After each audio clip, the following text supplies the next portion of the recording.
जी, सलाहकार आयुष मंत्रालय भारत सरकार आदरणीय doctor A K. Dwivedi ji, block प्रमुख औरैया एवं प्रदेश मंत्री युवा मोर्चा आदरणीय सौरभ भूषण शर्मा जी,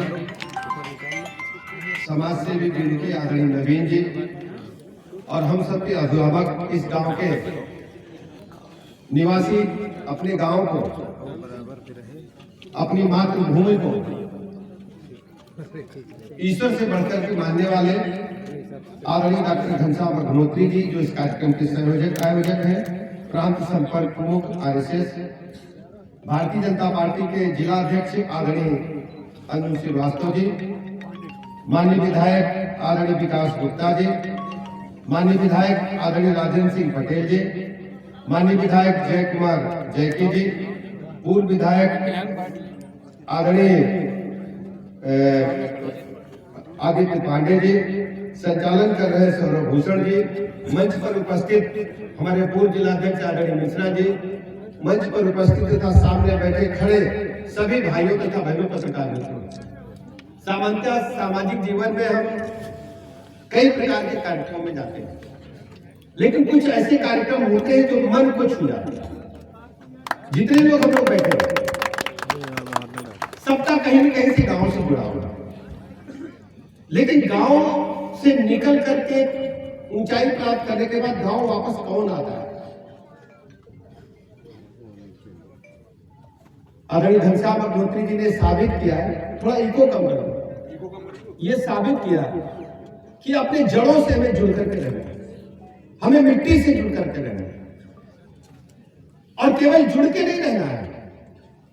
हमने जो ऊर्जा अपनी जमीन से प्राप्त की, अपनी मातृभूमि से प्राप्त की है, उस ऊर्जा का कुछ हिस्सा हम अपने गांव में लगाने का काम करें। सामान्यतः लोग बड़े आदमी हो जाते हैं, जी चाहते हैं तो फतेहपुर में या कानपुर में इतने पैसे से बड़ा मकान बना लेते, बना लेते कि नहीं? बताओ भैया, आप लोग भाषण थोड़ी दे रहे हैं। बना लेते तो मोहल्ला वाले कहते कि दादा रुपया ढेर कमाएंगे, और हुआ देखो कानपुर में ग्वाल टोली में बहुत चौकस मकान बनवाए नहीं जाते, कहते कि नहीं कहते? अहियत टोली फतेहपुर के जात तो जलेबी दादा खवा के थोड़ा माहौल बनाते, लेकिन दादा ने कानपुर को नहीं चुना, दादा ने चुना अपनी मिट्टी को। मैं दादा को उत्तर प्रदेश सरकार की तरफ से बहुत बहुत अभिनंदन करता हूं, बधाइयां देता हूं। अब ये कोई मूवमेंट यहां न रुके, जितने लोग बैठे ईश्वर ने सबको ताकत दी है अपने अपने घर का। धीरज बाबू बैठे योग फतेहपुर के, देखो लखनऊ बड़े पत्रकार हैं, विचार परिवार से जुड़े रहते, आपको भी प्रेरणा लेंगे, हमको भी प्रेरणा लेंगे। सब लोग अपने अपने गांव को मजबूत करें, गांव में जाए, लड़कन के सिखावे झाड़ू पोछा लगाना, गंदगी नहीं फैलानी। दादा ने बताया, स्वान दादा ने बताया कि नहीं बताया? और हम लोग कहते क्या है, अपना द्वारा साफ कर लिए और पड़ोसी के यहाँ कूड़ा फेंक दिए, फेंक देते थे। हम एक गांव में गए दादा, तो झाड़ू लगा रहे थे, और उसका कूड़ा अपने दरवाजे से इकट्ठा करने के बजाय, जो घर भर का कूड़ा था एक जगह इकट्ठा करने के बजाय, वो झाड़ू से ऐसे कर रहे थे। तो हमने कहा ऐसे क्या कर रहे? कहते कि जब तक कोई जगे तब तक कोई जान न पावे कूड़ा किस घर का है। तो हमको सबको साथ लेके चलना है। स्वामी भाई साहब बताया कि छुआछूत नहीं, ऊंचा नीचा नहीं, सबको साथ लेके, परिवार, ये ईश्वर ने हमें कहा है, और ये अद्भुत कार्यक्रम है। ऐसे कार्यक्रमों के संयोजन से हमें ऊर्जा मिलती है, हमें सीखने को मिलता है। इस गांव में जहां हम खड़े हैं, ऐसे ही गांव से हम लोग निकल के आए। अर्रा खड़ा है, अर्रा है ना दादा? अर्रा की हमारे गांव में इसको अर्रा बोलते हैं। अर्रा क्या काम करता है? अर्रा हमको दाल भी देगा, और जाड़े में इन लगों से हमारी अम्मा ने हमको रोटी बना खिलाएगी। खिलाई कि नहीं खिलाई, बताओ जरा। और गैया का गोबर, भैंसी गोबर, हमारी अम्मा ही गोबर के कंडे पाती थी, कोई काम नहीं करता था। आप सोचिए, आप जब हम लोग छोटे थे तब किसी के 1-2 बच्चे नहीं होते थे, हम 8 भाई बहन थे।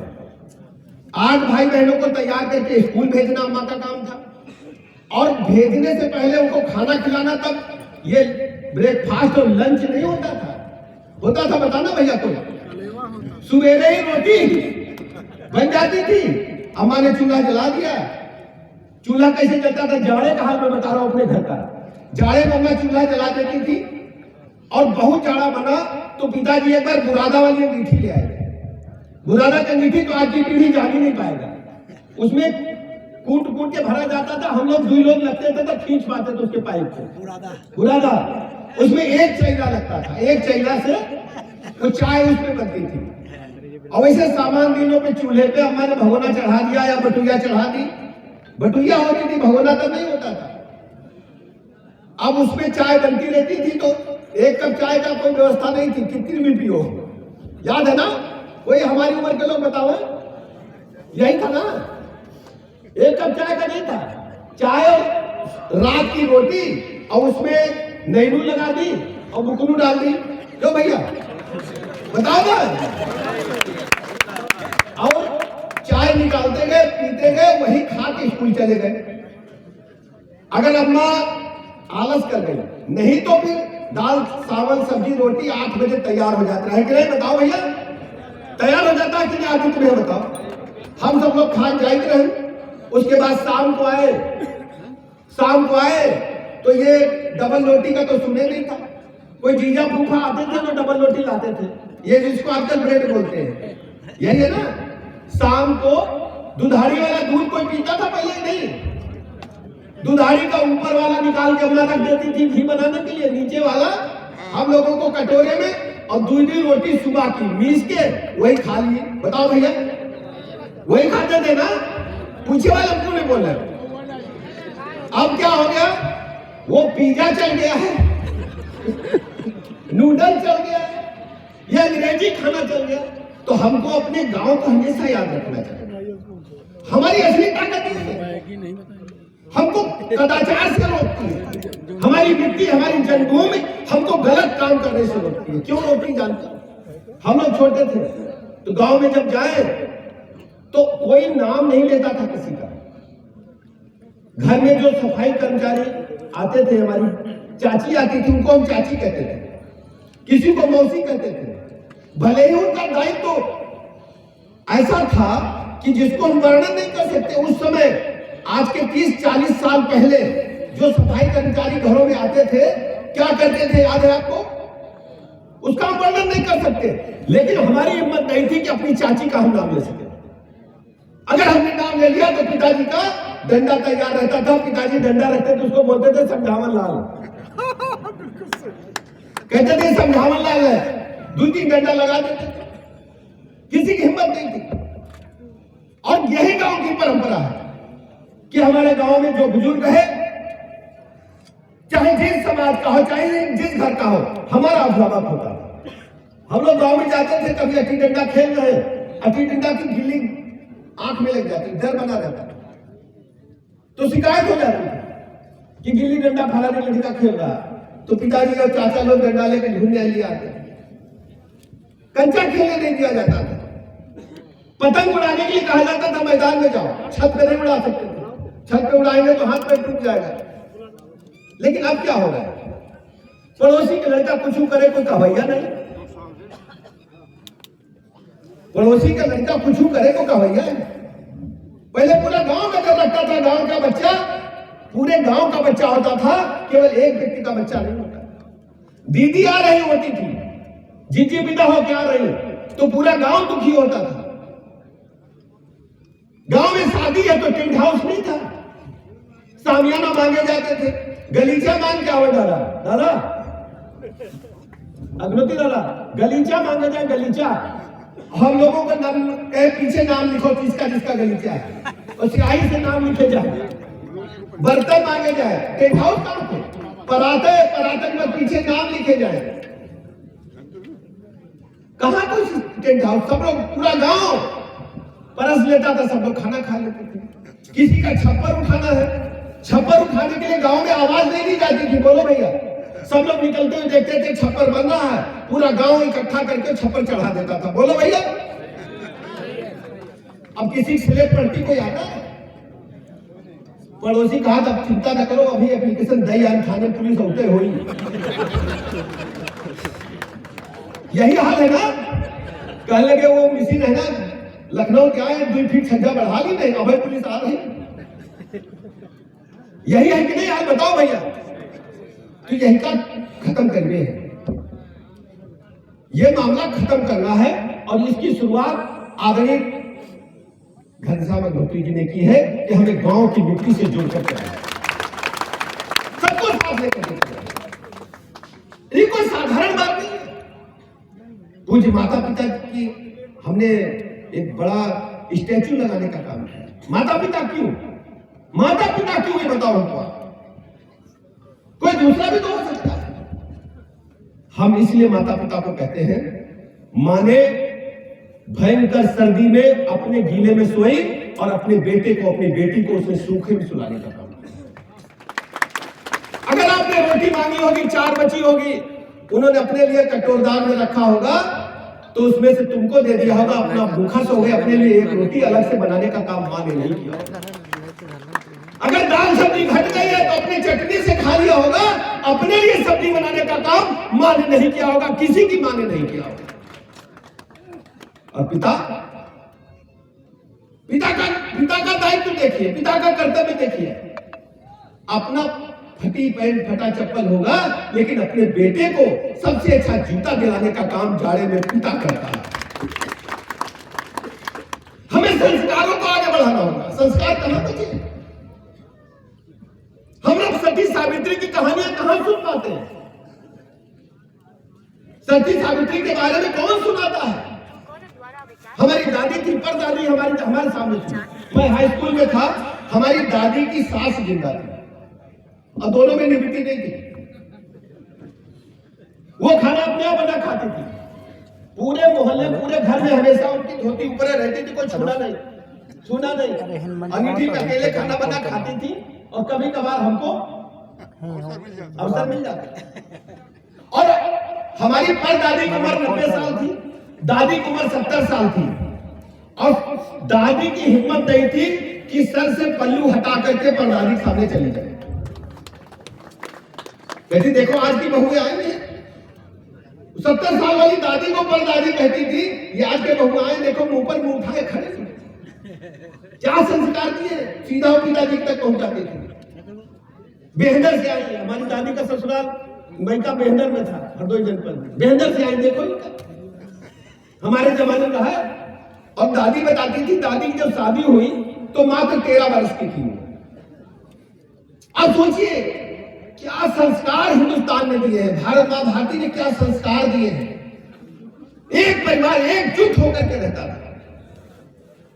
परदादी कहानी सुनाती थी। यही कहानी सती सावित्री के बारे में, वीर शिवाजी के बारे में, जीजाबाई के बारे में कौन सुनाता है कहानी? अब तो मोबाइल। 5 साल का बच्चा हुआ, मम्मी ने व्यस्तता अपनी देखी तो लड़का को मोबाइल पकड़ा दिया। क्यों भैया, क्या कर रहे हैं आज की पीढ़ी? बताए अध्यक्ष जी कुछ? मोबाइल दिए, पकड़ा दिया मोबाइल, मम्मी भी बिजी और भैया भी बिजी। कौन सुनाएगा कहानी? इसलिए डॉक्टर घनश्याम अग्निहोत्री जी ने जो कार्यक्रम किया है, ये दिल को छू लेने वाला है। और हमारी आप सबकी जिम्मेदारी है कि अपने गांव को हम मजबूत करें और ये कबाड़ खाना बंद करें। हम लोग जो बाजार का खाना खाते हैं बंद करें, घर में खाएं, खुद बनाएं, माता पिता की सेवा करें, पत्नी का सम्मान करें। ये जो पत्नी नाम की संस्था, इसे हमें मजबूती देनी पड़ेगी। ये हो क्या रहा अपनी सोसाइटी में? एक बेटी दूसरे के घर में पली हुई, जिसके घर में 15 साल 20 साल रही, वो आपके घर में आती है, पूरा घर संभालती है, आपके बच्चों को संभालती है, 10 बातें सुनती है, आपके कमाए हुए पैसों को उचित स्थान पर लगाती है। हमको सबका सम्मान करना पड़ेगा। पत्नी नाम की संस्था को जितना आप प्रणाम करोगे, इसका कोई नहीं जवाब नहीं है। आपके जीवन को आगे बढ़ाने का काम करें, सबका सम्मान करना चाहिए। मौसी का तो पता ही नहीं रह गया। हमारे यहाँ याद है, हमारे यहाँ शादी होती थी, मौसी 15 दिन पहले आ जाती थी। बताइए भैया, आती थी कि नहीं? बुआ और पहले आ जाती थी, वो दाल पीनी जाती थी, चना की दाल पीनी जा रही है, ड्यूल काटे जा रहे हैं, मंगोरी बनाई जा रही है, पापड़ बनाए जा रहे हैं बिटिया को देने के लिए। अब तो दिन के दिन रिश्तेदार आ जाए, बड़ी बात है।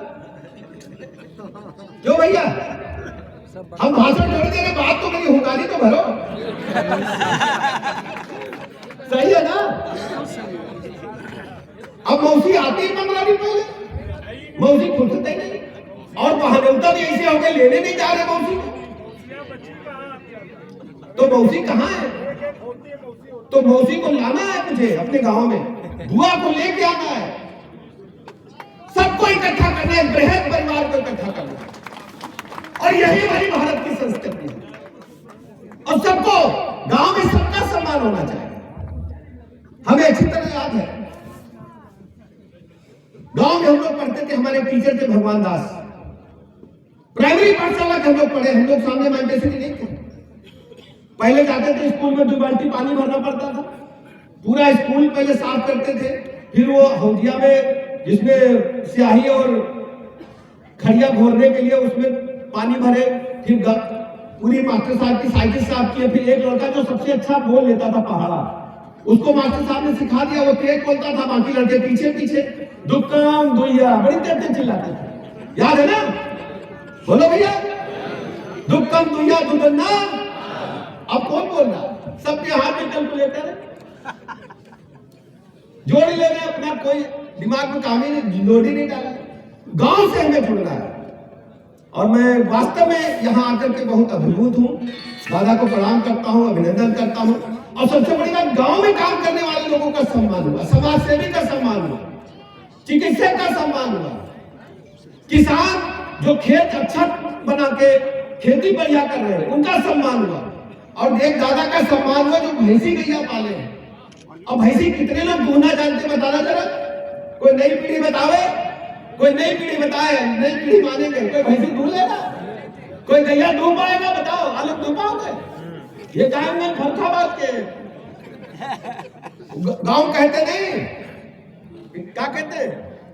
भैंस बीनी बिहानी आंजर गांजर पलवा बंदो फरखाबाद, हमारा कहते हैं। और फरखाबाद के लोग कहे ना भैंसी दूह पा रहे, ना गैया दूह पा रहे। दुआ भैया, ये आलोक शर्मा जी बात कर रहे हैं, ये वकील साहब है। तो मेरा कहीं कहना, गांव से में जुड़ना है तो सबको साथ लेकर के चलना है। मैं दादा घनश्याम जी का अभिनंदन करता हूँ, पूरा जीवन समाज को समर्पित किया। मैं स्वामी भाई साहब के लिए कहता हूँ, हम जितने लोग बैठे हैं सब अपने लिए काम कर रहे हैं, अपने गांव के लिए काम कर रहे हैं, लेकिन समाज को कौन दे रहा है? स्वामी रंजन जी ने पूरा जीवन देश को देने का काम किया, और हमारे जैसे लाखों कार्यकर्ताओं को तैयार करने का काम किया। कोई साधारण बात नहीं है। जब एक दिन के लिए आप घर छोड़ते हो तो 10 बार सोचना पड़ता है। आदरणीय स्वामी रंजन जी, आदरणीय घनश्याम जी ने पूरा जीवन देश को देने का काम किया है। एक एक क्षण देश के लिए समर्पित है, देश के लिए सोचते हैं, देश के लिए जीते हैं। आप सबको ये सौभाग्यशाली है कि ऐसे लोग आपके बीच में आकर के हमको आशीर्वाद देने का काम करें। हम सैल्यूट करते हैं, अभिनंदन करते हैं प्रदेश सरकार की तरफ। और आप सभी को मैं बहुत बहुत बधाइयां देता हूं। गांव में इतना अच्छा आश्रम बना है, यहाँ कीर्तन वीर्तन हो गए, और दादा घनश्याम जी ने कहा कि यहाँ की पूरे गाँव के लोगों का स्वास्थ्य की जाँच हो जाए, हेल्थ कैंप लग जाए। तो हमने मुख्य चिकित्सा अधिकारी महोदय से कहा है, दादा ने कहा कि हम तो चाहे तुरंत कल ही लग जाए, लेकिन दादा घनश्याम दादा कहीं कि भागवत होने वाली है ना? भागवत होने वाली है कि नहीं? तो भागवत के बाद मुख्य चिकित्सा अधिकारी महोदय यहाँ खड़े सुन रहे हैं, हेल्थ कैंप लग करके पूरे गांव के स्वास्थ्य की जांच होगी, और जो भी व्यवस्थाएं कम ज्यादा उसको बेहतर से बेहतर किया जाएगा। इन्हीं शब्दों के साथ सबका बहुत बहुत अभिनंदन, बहुत बहुत धन्यवाद।